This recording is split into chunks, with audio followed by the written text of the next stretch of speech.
তারাপীঠের তারামা ও তার সাধকদের সম্বন্ধে আলোচনা করতে বসলে তারাবিদ্যা ও পৌরাণিক তত্ত্ব কথা এসে পড়বেই। তাই প্রথমেই সেই বিষয়ে সংক্ষেপে আলোচনা করা হবে। মহাকালীর পরে তারা দেবী, যিনি ত্রিলোক তারণ করেন, তিনি তারা। তারাবিদ্যা অতি গুহ্য গোপনীয়, বলা যায় গোপনীয়তাই এই মহাবিদ্যার বৈশিষ্ট্য। তাতেই তারাবিদ্যা বীর্যবতী হয়। তারাবিদ্যা লাভ করা তাই সহজ সাধ্য নেই। মানুষ বহু জন্মের সুকৃতি বলে গুরুর অধীনে থেকে এই বিদ্যা অর্জন করতে পারে। পাপী তাপী ও অভক্তদের কাছে এই গুহ্য বিদ্যার কথা বলতে নেই। তারাবিদ্যা জ্ঞানী আসল জ্ঞান, তারার ধ্যানই আত্মদর্শন। তন্ত্রে তারাবিদ্যার মতো আর বিদ্যা নেই।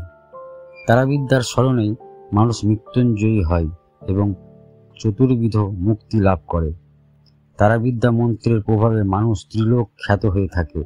ব্রাহ্মণ ও বৌদ্ধ উভয় ধর্মেই তারাদেবী পূজা করা হয়। ব্রাহ্মণ ধর্মে দেবী তারাকে পরম সিদ্ধি দায়িনী আখ্যা দেওয়া হয়েছে।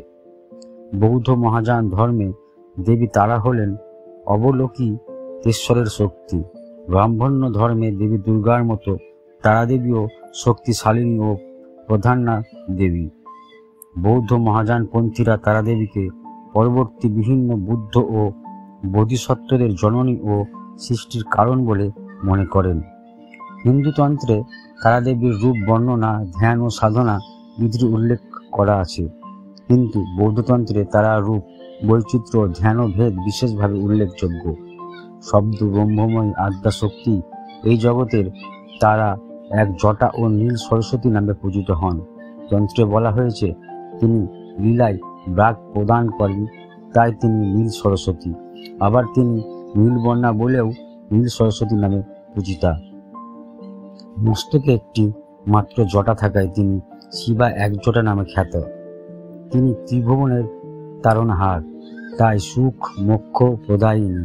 তিনি উগ্র আপদ থেকে তারণ করেন, তাই তিনি উগ্রতারা। উগ্রতারা, মহগ্রতারা, বজ্রা, নীলা, সরস্বতী, কামেশ্বরী ও ভদ্রকালী। ভদ্রকালীর অন্য নাম চামুণ্ডা। তারাবিদ্যার সিদ্ধ মহর্ষিগণ হলেন বশিষ্ঠ, পরশুরাম, ভৃগু, দত্তাত্রেয়, দুর্বাসা প্রমুখ। তারাবিদ্যার অধিকারে বৃহস্পতি তুল্য বাগ্মী ও অসাধারণ কবিত্ব শক্তির অধিকারী হন। তিনি বাকসিদ্ধি লাভ করেন। যিনি শ্মশানে বসে তারাবিদ্যার দ্বারা দেবীকে পূজা করেন, সকলে তার আজ্ঞাবহ হয়।